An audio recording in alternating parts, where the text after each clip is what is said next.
కానీ మీరు సడన్గా సంబల్లో కనిపించారు.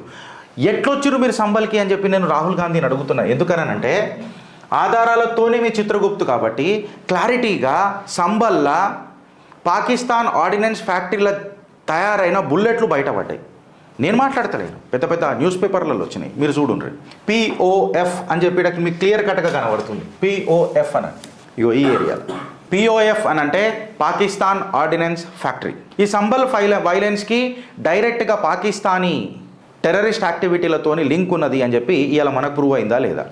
ఇది almost 12 bore and 32 bore shell along with the 9mm shells foreign ఆరిజిన్వి ఇవాళ అక్కడ దొరికినట్టు మన రక్షక బలగాలు క్లియర్ కట్గా చెప్తున్నాయి, పోలీస్ బలగాలు కూడా క్లియర్ కట్గా చెప్తున్నాయి.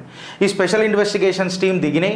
స్పెషల్ ఇన్వెస్టిగేషన్ టీం దిగి కంప్లీట్గా ఈ ఫారిన్ ఎవరెవరైతే ఉన్నాయో, ఈ ఫారిన్ కనెక్షన్స్ ఎవరెవరైతే ఉన్నారో, పాకిస్తాన్ నెక్సస్ ఏదైతే ఉన్నదో దాన్ని బయటికి లాగే ప్రయత్నం చేస్తున్నారు.